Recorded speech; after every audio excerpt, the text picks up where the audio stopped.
Hello friends, ಇವತ್ತು ಈ ವಿಡಿಯೋದಲ್ಲಿ ನಾವು ನೋಡ್ತಾ ಇದ್ದೀವಿ ಮನಿ ಹೆಸ್ಟ್ ಅನ್ನೋ ಒಂದು ವರ್ಲ್ಡ್ ಫೇಮಸ್ ಸೀರೀಸ್ನ ನಾವೆಲ್ಲ ನೋಡಿ ತುಂಬಾನೇ ಇಷ್ಟಪಟ್ಟಿರೋ ಒಬ್ಬ ಸ್ಟ್ರಾಂಗ್ ಆದ ಕ್ಯಾರೆಕ್ಟರ್ ಪ್ರೊಫೆಸರ್ನ ಅಣ್ಣ ಬರ್ಲಿನ್. ಫಸ್ಟ್ ಎಪಿಸೋಡ್ ನಲ್ಲಿ ಅವನ್ನ ಟೋಕಿಯೋ ಇಂಟ್ರೊಡ್ಯೂಸ್ ಮಾಡುವಾಗ ಅವನು ಜ್ಯುವೆಲ್ರಿ, ಆಕ್ಷನ್ಸ್ ಮತ್ತೆ ಪ್ಯಾರಿಸ್ ನಲ್ಲಿ 434 ಡೈಮಂಡ್ಸ್ ಗಳನ್ನ ಕದ್ದು ಟೋಟಲ್ ಆಗಿ ಅವನು 27 ಸಲ ಕೊಲ್ಲೆ ಹೊಡೆದಿರೋದಾಗಿ ಒಂದು ಹಳೆ ಕತೆ ನೆಲೆದ್ಲು. ಆ ರೀತಿ ಅವನು ಏನ್ ತಾನೇ ಮಾಡ್ದ ಅನ್ನೋದೇ ಈ ಸ್ಪಿನ್ ಆಫ್ ಸೀರೀಸ್ ನ ಪ್ರೀಕ್ವೆಲ್ ಕತೆ. ಸರಿ, ನಾವೀಗ ಶುರು ಮಾಡೋಣ. ಇದು ಮನಿ ಹೆಸ್ಟ್ ಬರ್ಲಿನ್ ಮೊದಲನೇ ಸೀಸನ್ ನ ಮೊದಲನೇ ಎಪಿಸೋಡ್ ನ ಸ್ಟಾರ್ಟಿಂಗ್ ನಲ್ಲಿ ನಮ್ ರೊಮ್ಯಾಂಟಿಕ್ ರಾಜ ಬರ್ಲಿನ್ ನ ಮೂರನೇ ಹೆಂಡತಿ ಅವನ್ನ ಡಿವೋರ್ಸ್ ಮಾಡಿ ಅವ್ನ್ ಬಿಟ್ಟು ಹೋಗ್ತಾ ಇದ್ದಾಳೆ. ಅದರಿಂದ ಅವಳಿಗೆ ಕೊಡಬೇಕಾಗಿರೋ ವಿಷಯಗಳನ್ನೆಲ್ಲ ತಂದ್ಕೊಟ್ಟು ಅವಳನ್ನ ಅಲ್ಲಿಂದ ಕಳ್ಸಿದ ತಕ್ಷಣನೇ ಒಂದ್ ಪೊಲೀಸ್ ಕಾರ್ ಅವ್ನ್ ಮುಂದೆ ಬರುತ್ತೆ.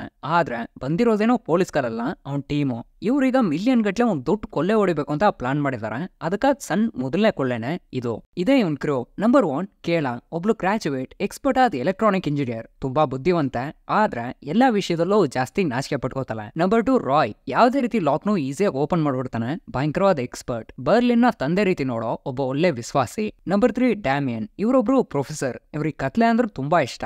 ಬೆಳಗಿನ ಸಮಯ ಒಬ್ರು ಒಳ್ಳೆ ಪ್ರೊಫೆಸರ್ ಆಗಿರ್ತಾರೆ, ರಾತ್ರಿ ಸಮಯ ಕ್ರಿಮಿನಲ್ ಆಗಿರ್ತಾರೆ, ಮಾಸ್ಟರ್ ಮೈಂಡ್. ನಂಬರ್ 4 ಬ್ರೂಸ್, ಇವನು weapons, heavy duty machines, laser ಅಂತ ಎಲ್ಲಾ ವಿಷಯಗಳನ್ನು ಈಸಿಯಾಗಿ ಹ್ಯಾಂಡಲ್ ಮಾಡ್ತಾನೆ. ಇವನು ಕೂಡ ಭಯಂಕರವಾದ ಎಕ್ಸ್ಪರ್ಟ್. ಕೊನೆಗೆ ಇವರೆಲ್ಲ ಪ್ಯಾಲೇಸ್ ರೀತಿ ಇರೋ ಒಂದ್ ಮನೆಗ್ ಬಂದ್ ಸೇರಿ ಅಲ್ಲಿ ನಡೀತಾ ಇರೋ ಒಂದು ಡಿನ್ನರ್ ಮೀಟಿಂಗ್ ನಲ್ಲಿ ಆಂಟೋನಿಯೋ ವಾಲ್ಸನ ಮನೆ ಓನರ್ನ ನಿಮ್ಮೇಲೊಂದು ವಾರಂಟ್ ಚಾರ್ಜ್ ಆಗಿದೆ ಅಂತ ಹೇಳಿ ಅವ್ನ್ ಮಾತ್ರ ಸಪರೇಟ್ ಆಗಿ ಅಲ್ಲಿಂದ ಕರ್ಕೊಂಡು ಹೋಗ್ತಾನೆ. ಅವನಿಗ ನನ್ ಮೇಲಿರೋ ಚಾರ್ಜಸ್ ಎಲ್ಲ ಏನಂತ ಕೇಳಿದಾಗ ಪ್ರಾಚೀನ ವಸ್ತುಗಳನ್ನ ಅಪಹರಿಸಿರೋದು, ಅದನ್ನ ಮಾರಾಟ ಮಾಡಿರೋದು, ಆಸ್ತಿಗ್ ಲೆಕ್ಕ ತೋರಿಸ್ತಾ ಇರೋದು, ಅಧಿಕಾರನ ದುರುಪಯೋಗ ಮಾಡಿರೋದು, ಇದಕ್ಕೆಲ್ಲ 9 ವರ್ಷ ಜೈಲ್ ಶಿಕ್ಷೆ ಸಿಗುತ್ತೆ ಅಂತ ಅವ್ನ ಹಾಗೆ ಮೇಲ್ ಕರ್ಕೊಂಡ್ ಬಂದು ಅಲ್ಲಿರೋ ಒಂದು ವಾಲ್ಟ್ ನ ತೆರೆಯೋಕಳ್ತಾನೆ. ಅವನು ತೆರೆದು ಬಿಡ್ತಾನೆ. ಆವಾಗ ಅಲ್ಲಿರೋ ಆಂಟಿಕ್ಯೂಸ್ ನಡುವೆ ಒಂದ್ ಕಪ್ ಇದೆ. ಆ ಕಪ್ ಇರೋ ಕ್ಯಾಬಿನ್ ನ ಇವಾಗ ತೆರೆಯೋಕಳ್ತಾ ಇರೋವಾಗ ಕೆಳಗಡೆ ಮೀಟಿಂಗ್ ನಲ್ಲಿರೋ ಒಬ್ಬ ಇವರೆಲ್ಲ ನಿಜವಾದ ಪೊಲೀಸ್ಗಳಲ್ಲ ಅನ್ನೋ ವಿಷಯನ ಅರ್ಥ ಮಾಡ್ಕೊಂಡು ನೀವೆಲ್ಲ ಯಾರು ಅಂತ ಕೇಳ್ತಾ ಹಾಗೆ ಕೂಗಾಡ್ತಾನೆ. ಇದೇ ಸಮಯ ಆ ವ್ಯಕ್ತಿ ಆ ಕ್ಯಾಬಿನ್ ನಿಂದ ಆ ಕಪ್ ನ ಹೊರಗಡೆ ತೆಗೆದಾಗ ಅದನ್ನ ಬರ್ಲಿನ್ ಇಸ್ಕೊಂಡು, ನಿಮ್ಗೊಂದ್ ಗುಡ್ ನ್ಯೂಸ್, ನಾವೇನೋ ನಿಜವಾದ ಪೊಲೀಸ್ಗಳಲ್ಲ, ಆದ್ರೆ ಈ ವಿಷಯನೆಲ್ಲ ಪೊಲೀಸ್ಗಳಿಗೆ ಹಾಕೊಡ್ಬಾರ್ದು ಅಂದ್ರೆ ಈ ಕಪ್ ನಮಗ್ ಬೇಕು ಅಂತ ಹೇಳಿದಾಗ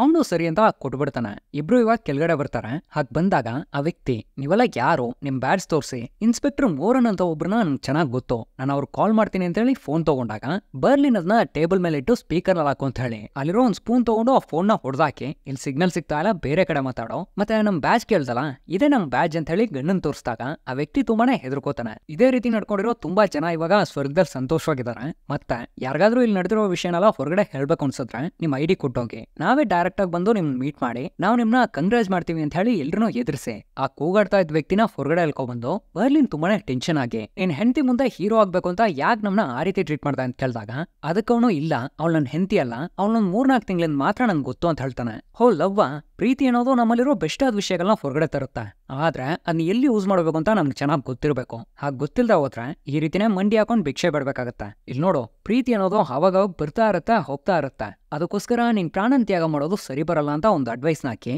ಆ ವ್ಯಕ್ತಿನ ಹಾಗೆ ಬಿಟ್ಟು ಎಲ್ರೂ ಅಲ್ಲಿಂದ ಹೊರಡ್ತಾರೆ. ಕೆಲವು ದಿನಗಳ ನಂತರ ಎಲ್ಲರೂ ಪ್ಯಾರಿಸ್ಗೆ ಬಂದ್ ಸೇರಿ ಒಂದ್ ಲಕ್ಸುರಿಯಾದ ಹೋಟೆಲ್ ನಲ್ಲಿ ಸ್ಟೇ ಮಾಡ್ತಾರೆ. ಅದಕ್ಕೂ ಒಂದ್ ಕಾರಣ ಇದೆ, ಅದೇನಂತ ಮುಂದೆ ಗೊತ್ತಾಗತ್ತೆ. ಇವಾಗ ಬರ್ಲಿನ್ ನಮ್ ಟೀಮ್ ಹೊಸ ಮೆಂಬರ್ ಅಂತ ಹೇಳಿ ಒಬ್ಬಳನ್ನ ಇಂಟ್ರೊಡ್ಯೂಸ್ ಮಾಡಿದಾಗ ಕೇಳ, ಇವಳು ಯಾರು, ಇವಳಿಗೆ ಏನ್ ಗೊತ್ತು ಅಂತ ಮಾತಾಡ್ತಾಳೆ. ಅದಕ್ಕೆ ಅವನು, ಬೇಕಾದ್ರೆ ಅವಳು ನಮ್ ಜೊತೆ ಕದಿಯೋದೈತಂತ ಟ್ರೈನಿಂಗ್ ತಗೊಳ್ಳೆ, ಸರಿ ಈ ಸಲ ನಿನ್ ಹೆಸರೇನು ಅಂತ ಕೇಳಿದಾಗ ಕ್ಯಾಮರೂನ್, ಇವಳಿಗೆ ವೇಗ ಅಂದ್ರೆ ತುಂಬಾ ಇಷ್ಟ, ಆದ್ರೆ ಇವಳು ಇಲ್ಲಿಗೆ ಬಂದಿರೋದು ತನ್ನ ನೋವುಗಳನ್ನ ಮರೆಯೋಕೋಸ್ಕರ ಅಂತ ಹೇಳಿ ಅವಳನ್ನ ತನ್ನ ಟೀಮ್ ನಲ್ಲಿ ಜಾಯಿನ್ ಮಾಡಿಸಿ, ನಾವೀಗ ಇಲ್ಲಿಗೆ ಬಂದಿರೋದು ನೆಕ್ಸ್ಟ್ ಟೆಸ್ಟ್ ಬಗ್ಗೆ ರಿಸರ್ಚ್ ಮಾಡೋಕೋಸ್ಕರ. ನಾವಿದ್ನ ಶುರು ಮಾಡೋ ದಿನ ಆಯ್ತು. ಆವಾಗ ಕದ್ದಿರೋದೇ ಇದು, ಈ ಒಂದ್ ಕಪ್ಪೆ 4ನೇ ಸೆಂಚುರಿಯ ಚಾಲಸ್ ಫ್ರೆಂಚ್ ಸ್ಯಾಕ್ರೆಡ್ ಆರ್ಟ್, 44,000 ಯೂರೋಸ್ ಬೆಲೆ ಬಾಳತ್ತೆ. ಆದ್ರೆ ಇವಾಗಿದ್ನ 44 ಮಿಲಿಯನ್ ಯೂರೋಸ್ ಆಗಿ ಬದಲಾಯಿಸೋಣ. ಸರಿ, ಇವಾಗ ಶುರು ಮಾಡೋ ಅಂತ ಹೇಳಿದಾಗ ಡ್ಯಾಮಿಯನ್ ಅದನ್ನ ಚೆನ್ನಾಗಿ ಹೊಡೆದು ಬಡ್ದು ತಗ್ಗಿಸ್ಬಿಡ್ತಾರೆ. ಅದಾದ್ಮೇಲೆ ಇದೊಂದು ದೊಡ್ಡ ಮ್ಯಾಜಿಕ್, 34 ಸಿಟೀಸ್ ನಲ್ಲಿ ಜೀವನ ಮಾಡ್ತಾ ಇರೋ ಯುರೋಪಿಯನ್ ರಾಯಲ್ ಫ್ಯಾಮಿಲೀಸ್ ಅವ್ರ ಹತ್ರ ಇರೋ 63 ಸ್ಕ್ಯಾಟರ್ಡ್ ಜ್ಯುವೆಲ್ಸ್ ಆಗಿ ನಾವಿದ್ನ ಬದಲಾಯಿಸ್ಬಿಡೋಣ ಅಂತ ಹೇಳುವಾಗ ಇದನ್ನೆಲ್ಲ ಕೇಳಿ, ಹಾಗಾದ್ರೆ 34 ಸಿಟಿನಲ್ಲಿ ಕೊಲ್ಲೆ ಹೊಡಿಬೇಕಾದ್ರೆ ಅದಕ್ಕೆ ಜಾಸ್ತಿ ಟೈಮ್ ಆಗತ್ತೆ ಅಂತ ಬ್ರೂಸ್ ಹೇಳ್ತಾನೆ. ಇಲ್ಲ, ಸರಿಯಾಗಿ ಹೇಳೋದಾದ್ರೆ ಅದಕ್ಕೊಂದೇ ಒಂದ್ ರಾತ್ರಿ ಸಾಕು. ಅದಕ್ಕೂ ಮುಂಚೆ ಅದನ್ನ ಅಮೋನಿಯಂ ಕ್ಲೋರೈಡ್ ನಲ್ಲಿ ಡಿಪ್ ಮಾಡಿ ಅದ್ರ ವಯಸ್ಸನ್ನ ಜಾಸ್ತಿ ಮಾಡೋಣ ಅಂತ ಹೇಳಿ ಅದನ್ನ ಡಿಪ್ ಮಾಡ್ಬಿಡ್ತಾರೆ.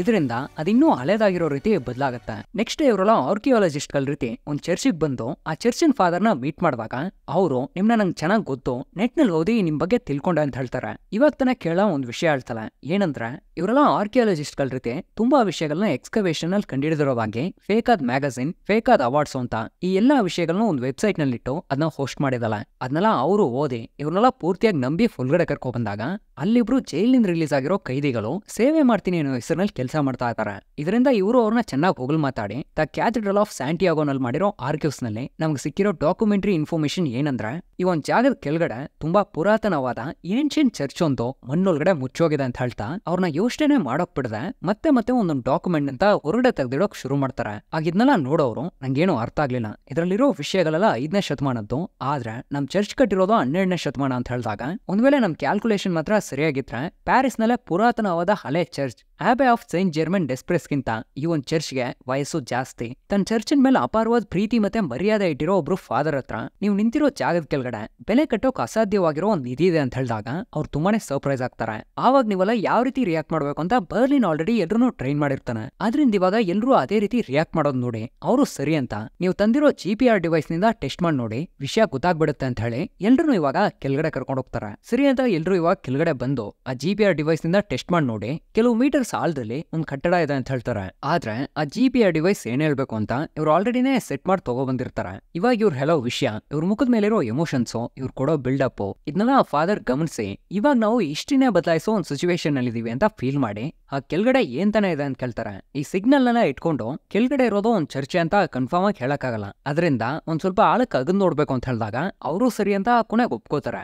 ಇವಾಗ ತಾನೇ ಬರ್ಲಿನು ಒಂದ್ ವಿಷಯ ಹೇಳೋಕ್ ಶುರು ಮಾಡ್ತಾನೆ. ಅವ್ರಿಗಿರೋ ಕ್ಯೂರಿಯಾಸಿಟಿನ ಇಟ್ಕೊಂಡು ಒಂದ್ ಫೇಕ್ ಆದ ಆರ್ಕಿಯಾಲಜಿ ಡಿಗ್ನ ನಡ್ಸೋಕಾಗಲ್ಲ, ಅದಕ್ಕೊಂದ್ ಸಾಲಿಡ್ ಆದ ಎವಿಡೆನ್ಸ್ ಬೇಕು. ಆ ಎವಿಡೆನ್ಸ್ ಇದು ಅಂತ ಹೇಳಿ ಆ ಕಪ್ನ ಮೇಲೆತ್ತಿಟ್ಟಾಗ ಸರಿ ನಾವೇನಕ್ಕೆ ಈ ರೀತಿ ಒಂದ್ ಫೇಕ್ ಆದ ಆರ್ಕಿಯಾಲಜಿ ಡಿಗ್ನ ನಡೆಸಬೇಕು ಅಂತ ಕ್ಯಾಮರೂನ್ ಕೇಳ್ತಾಳೆ. ನಾವ್ ಯಾಕೆ ಆಗ ಮಾಡ್ಬೇಕು ಅಂದ್ರೆ ಆ ಚರ್ಚ್ ನ ಕೆಳಗಡೆ ಅಂಡರ್ ಗ್ರೌಂಡ್ ನಲ್ಲಿರೋ ಒಂದ್ ರೂಮು 300 ಕಿಲೋಮೀಟರ್ ದೂರ ಇರೋ ಒಂದ್ ಟನ್ನಲ್ ಜೊತೆ ಕನೆಕ್ಟ್ ಆಗ್ತಾ ಇದೆ. ಅದ್ರಲ್ಲಿ ಟ್ರಾವೆಲ್ ಮಾಡಿದ್ರೆ ಸಿಟಿನಲ್ಲಿ ಎಲ್ಲಾ ಕಡೆ ಸುತ್ತಾಡಬಹುದು. ಆದ್ರೆ ನಾವು ಬರೀ 150 ಮೀಟರ್ ದೂರ ಇರೋ ಆ ಒಂದ್ ಜಾಗಕ್ಕೆ ಯಾರಿಗೋ ಗೊತ್ತಿಲ್ಲದೆ ಸೇಫ್ ಆಗಿ ರೀಚ್ ಆಗ್ಬಿಡ್ತೇವೆ. ಸರಿ ಅಲ್ಲೇನಿದೆ ಅಂತ ಕೇಳಿದ್ರೆ ಒಂದ್ ಮ್ಯೂಸಿಯಂ ಅಥವಾ ಬ್ಯಾಂಕೋ ಅಲ್ಲ, ಅಲ್ಲಿರೋದು ಒಂದು ಆಕ್ಷನ್ ಹೌಸ್. ಈ 34 ರಾಯಲ್ ಫ್ಯಾಮಿಲೀಸು ತಮ್ಮ ಜುವೆಲ್ಸ್ ನೆಲ್ಲ ಆಕ್ಷನ್ ಅನ್ನು ಕಳಿಸ್ತಾ ಇರೋದು ಅಲ್ಲಿಗೆ. ಇದ್ರಲ್ಲಿ ನಮ್ಗೊಂದು ತೊಂದರೆ ಇದೆ. ಅದೇನಂದ್ರೆ ಎಲ್ಲಾ ಜ್ಯುವೆಲ್ಸು ಆಕ್ಷನ್ ಹೌಸ್ಗೆ ಒಂದೇ ಸಲ ಬಂದ್ ಸೇರಲ್ಲ, ಒಂದೊಂದಾಗಿ ಬರ್ತಾ ಇರುತ್ತೆ. ಸೊ ಕೊನೆ ಶಿಪ್ಮೆಂಟ್ ಡೇಟ್ ಯಾವತ್ತು ಅಂತ ನಮಗ್ ಗೊತ್ತಾಗ್ಬೇಕು. ಅದನ್ನ ತಿಳ್ಕೊಳ್ಳೋಕೋಸ್ಕರನೇ ನಾವೀಗ ಈ ಒಂದು ಹೋಟೆಲ್ ನಲ್ಲಿ ಸ್ಟೇ ಮಾಡಿದೀವಿ. ನಮ್ಗೆ ಆಪೋಸಿಟ್ ನಲ್ಲಿರೋ ಒಂದ್ ಮನೆಯಲ್ಲಿ ಮಾನ್ಸೈರ್ ಪಾಲಿಗ್ನಾಕ್ ಅನ್ನೋ ಒಬ್ಬ ವ್ಯಕ್ತಿ ಸ್ಟೇ ಮಾಡಿದ್ದಾರೆ. ಅವರೇ ಆಕ್ಷನ್ ಹೌಸ್ ನ ಡೈರೆಕ್ಟರ್. ಅವರಿಗೆ ಆ ಜ್ಯುವೆಲ್ಸ್ ಎಲ್ಲ ಯಾವತ್ ಬರ್ತಾ ಇದೆನೋ ಎಕ್ಸಾಕ್ಟ್ ಡೇಟು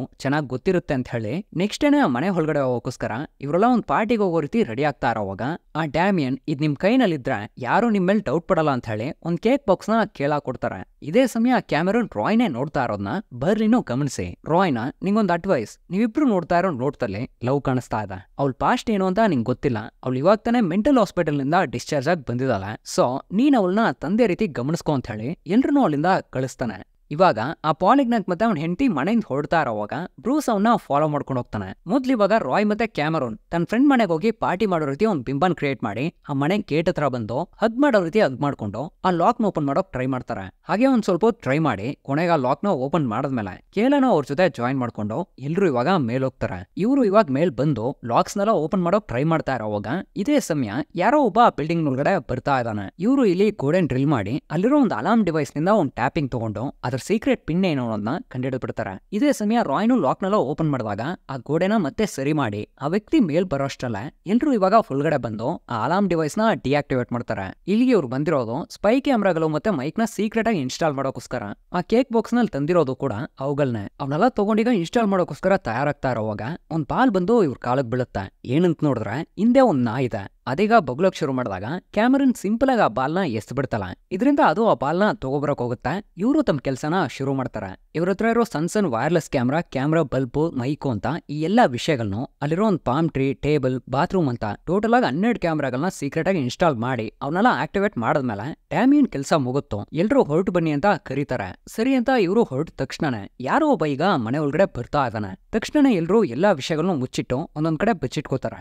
ಆಗ ಅಲಾರ್ಮ್ ಆಕ್ಟಿವೇಟ್ ಮಾಡೋದನ್ನ ಮರ್ತು ಬಿಟ್ಟೆ ಅಂತ ಡ್ಯಾಮಿಯನ್ ಕೇಳಾಗಲ್ದಾಗ ಅವಳು ತಕ್ಷಣನೇ ಹೊರಗಡೆ ಬಂದು ಆ ವ್ಯಕ್ತಿ ಹೊರಗಡೆ ಬರೋಷ್ಟಲ್ಲ ಅದನ್ನ ಆಕ್ಟಿವೇಟ್ ಮಾಡಿ ಮತ್ತೆ ಕಬೋರ್ಡ್ ನೊಳಗಡೆ ಹೋಗಿ ಬಚ್ಚಿಟ್ಕೊಂಡ ತಕ್ಷಣನೇ ಅವನು ಹೊರಗಡೆ ಬರ್ತಾನೆ. ಅವ್ನು ಯಾರಂತ ನೋಡಿದ್ರೆ ಅವನು ನಾಯಿಗಳನ್ನ ವಾಕಿಂಗ್ ಕರ್ಕೊಂಡು ಹೋಗೋ ಒಬ್ಬ ಡಾಗ್ ವಾಕರ್. ಅವನೀಗ ಇಲ್ಲಿರೋ ನಾಯಿನು ವಾಕಿಂಗ್ ಕರ್ಕೊಂಡು ಹೋಗೋಕೋಸ್ಕರ ಕರಿತಾ ಇರ್ಬೇಕಾದ್ರೆ ಅದೀಗ ಇವ್ರು ಬಚ್ಚಿಟ್ಕೊಂಡಿರೋ ಬೆಡ್ ಹತ್ರ ಬಂದು ಕ್ಯಾಮರೂನ್ ಡ್ರೆಸ್ ನ ಎಳೆಯೋಕ್ ಶುರು ಮಾಡುತ್ತೆ. ಆಗ ಆ ಡಾಗ್ ವಾಕರು ಸರಿಯಾಗಿ ಡೈವರ್ಟ್ ಆಗಿರೋ ಸಮಯ ರಾಯ್ ಆ ಬಾಲ್ ನೆಸ್ದಾಗ ಅದು ಆ ಬಾಲ್ನ ಫಾಲೋ ಮಾಡ್ಕೊಂಡು ಅವನ ಹತ್ರ ಹೋಗುತ್ತೆ. ಅವನು ಸರಿ ಅಂತ ಅವುಗಳನ್ನ ಡೋರ್ನ ಹತ್ರ ಕರ್ಕೊಂಡೋಗಿ ಅದ್ರ ಬೆಲ್ಟ್ ತಗೊಳಕೋಸ್ಕರ ಕೇಳ ಇರೋ ಆ ಕಬಡ್ ನ ಓಪನ್ ಮಾಡ್ತಾನೆ.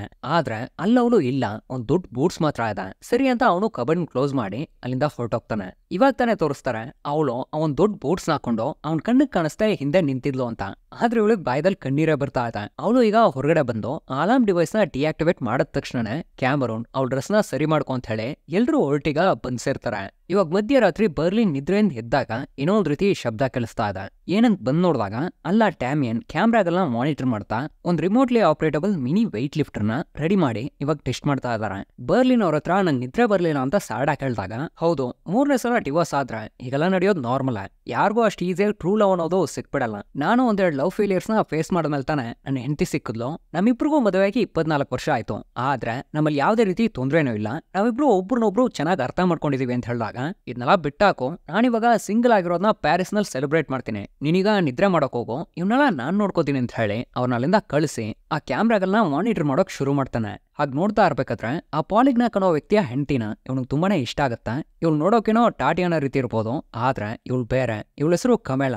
ಬರ್ಲಿನ್ ಅವಳನ್ನ ನೋಡಿದ ತಕ್ಷಣನೇ ಇವನ್ಗ ಅವಳ ಮೇಲೆ ಒಂದ್ ರೀತಿ ಕ್ರಶ್ ಉಂಟಾಗಿ ಹಾಗೆ ಮೈ ಮರೆತು ಅವಳನ್ನೇ ನೋಡ್ತಾ ಇರ್ಬೇಕಾದ್ರೆ ಅವಳು ಈಗ ರೆಡಿಯಾಗಿ ಎಲ್ಗೋ ಹೊರಡ್ತಾ ಇದ್ದಾಳೆ. ಸರಿ ಅಂತ ಇವನು ಅವಳನ್ನ ಫಾಲೋ ಮಾಡ್ಕೊಂಡೋದಾಗ ಅದೊಂದ್ ಬಾರು. ಅಲ್ಲವಳು ಡ್ರಿಂಕ್ ಮಾಡೋದು ಹಾಡೋದು ಅಂತ ಎಲ್ಲಾ ವಿಷಯಗಳನ್ನು ನೋಡಿ ಬೆಳಗಾನ ಅವಳಿಂದಾನೇ ಸುತ್ತಾಡಿ ಕೊನೆಗೆ ರೂಮಿಗೆ ಬಂದು ಇವಾಗ ನಿದ್ರೆ ಮಾಡೋಕ್ ಶುರು ಮಾಡ್ತಾನೆ. ಇದೇ ಸಮಯ ಚರ್ಚ್ ನಲ್ಲಿ ಆ ಬ್ರೂಸ್ ಮತ್ತೆ ಕೇಳ ಆ ಚಾಲಿಸ್ನ ಚರ್ಚಿನ ಮಣ್ಣೊಳಗಡೆ ಹೂತಾಕ್ತಾರೆ. ಇವಾಗ ಕಂಪ್ಲೀಟ್ ಆಗಿ ಬೆಳಗಾದ್ಮೇಲೆ ಎಲ್ರೂ ಅಲ್ಲಿಗೆ ಬಂದು ಡ್ಯಾಮಿಯನ್ ಆ ಚಾಲಿಸ್ ಇರೋ ಜಾಗನ ಮಾರ್ಕ್ ಮಾಡೋ ಅಂತ ಹೇಳ್ತಾ ಇರೋವಾಗ ಇದೇ ಟೈಮ್ ಬರ್ಲಿನೋ ಚೆನ್ನಾಗಿ ನಿದ್ರೆ ಮಾಡಿ ಎದ್ದು ಲೇಟ್ ಆಗಿ ಅಲ್ಲಿಗೆ ಬಂದ್ ಸೇರ್ತಾನೆ. ಅವನೀಗ ಡ್ಯಾಮಿಯನ್ ಹತ್ರ ಆ ಕಮಿಲಾ ಬಗ್ಗೆ ಎಲ್ಲಾ ವಿಷಯಗಳನ್ನೂ ಹೇಳಿ ನಾನು ಅವಳನ್ನ ಮೀಟ್ ಮಾಡಕ್ ಹೋಗ್ತೀನಿ, ನೀನು ನನ್ ಜೊತೆ ಬರ್ತೀಯಾ ಅಂತ ಕೇಳಿದಾಗ ಅದಕ್ಕವರು ಆಗಲ್ಲ, ಇಲ್ಲಿ ಜಾಸ್ತಿ ಕೆಲಸ ಇದೆ ಅಂತ ಹೇಳ್ಬಿಡ್ತಾರೆ. ಇದೇ ಸಮಯ ಚರ್ಚ್ ಫಾದರು ಕೆಳಗಡೆ ಬರ್ತಾರೆ. ಆವಾಗ ಇವರು ಒಂದ್ ಮೆಟಲ್ ಡಿಟೆಕ್ಟರ್ ತಗೊಂಡು ಅಲ್ಲೆಲ್ಲ ಹುಡುಕಿ ಕೆಳಗಡೆ ಏನೋ ಒಂದ್ ವಿಷಯ ಇದೆ ಅಂತ ಅವನ್ ಜಾಗದಲ್ಲಿ ಹಗದು ಆ ಚಾಲಿಸ್ನ ಹೊರಗಡೆ ತೆಗೆದಾಗ ಇದನ್ನ ನೋಡ ಚರ್ಚ್ ಫಾದರ್ ತುಂಬಾನೇ ಆಶ್ಚರ್ಯ ಪಡ್ತಾರೆ. ಅದ್ ಇವ್ರು ಅರ್ಥ ಮಾಡ್ಕೊಂಡು ಇಲ್ಲಿಗೆ ವಿಡಿಯೋ ಮುಗಿತಾರ. ನಿಮ್ಗೆ ಇಷ್ಟ ಆಗಿದ್ದು ಮಷೀನರಿ ಮಾಡಿ ಕಮೆಂಟ್ ಮಾಡಬೇಕಾಗುತ್ತೆ. ಚಾನೆಲ್ ಸರಿ ಅಂತ ಬಿಡ್ತಾರೆ.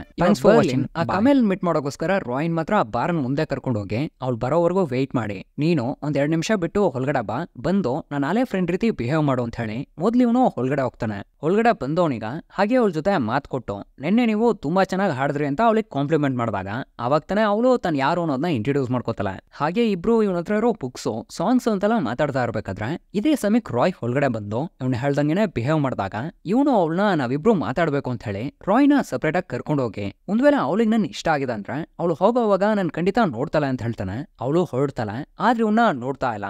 ಈ ಕಡೆ ಇವರು ಆ ಟನ್ನಲ್ ನ ಕಂಡಿಡಿದು ಆ ಆಕ್ಷನ್ ಹೌಸ್ ಕಡೆ ನಡ್ಕೊಂಡು ಹೋಗ್ತಾ ಇರೋವಾಗ ದಾರಿನಲ್ಲಿ ಬರೀ ಮನುಷ್ಯರು ಮೂಳೆಗಳ ಇವೆ. ಸರಿ ಅಂತ ಅವನ್ನೆಲ್ಲ ತಾಟ್ಕೊಂಡು ಕೊನೆಗೆ ಅವನ್ ಜಾಗ ಬಂದ್ ಸೇರಿ ಇನ್ನೂ 14 ಮೀಟರ್ಸ್ ಆಗಿದ್ರೆ ನಾವು ಆ ಆಕ್ಷನ್ ಹೌಸ್ ಬೇಸ್ಮೆಂಟ್ ರೀಚ್ ಆಗ್ಬೋದು ಅಂತ ಹೇಳಿ ಅಗ್ಯೋಕ್ ಶುರು ಮಾಡ್ತಾರೆ.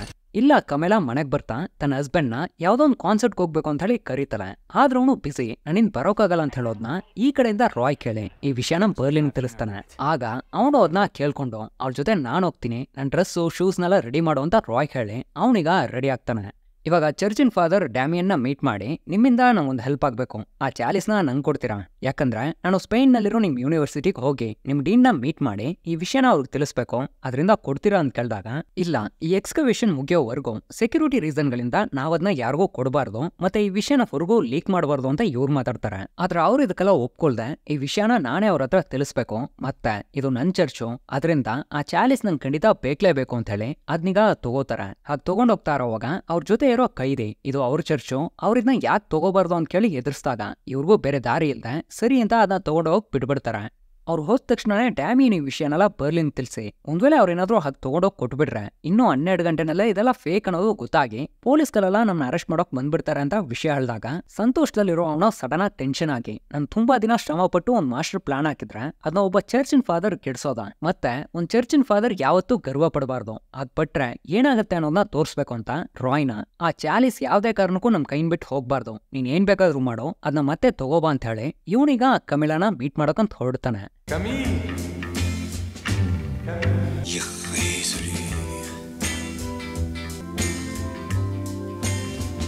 ಓಕೆ, ಇಲ್ಲಿಗೆ ಈ ವಿಡಿಯೋ ಮುಗಿತಾ ಇದೆ. ಈ ವಿಡಿಯೋ ನಿಮ್ಗೆ ಇಷ್ಟ ಆಗಿದ್ರೆ ಲೈಕ್ ಮಾಡಿ, ಕಮೆಂಟ್ ಮಾಡಿ, ನಮ್ಮ ಚಾನಲ್ಗೆ ಹೊಸಬರಾಗಿದ್ರೆ ಸಬ್ಸ್ಕ್ರೈಬ್ ಮಾಡ್ಕೊಳ್ಳಿ. ನಾವು ನೆಕ್ಸ್ಟ್ ವಿಡಿಯೋದಲ್ಲಿ ಮೀಟ್ ಮಾಡೋಣ.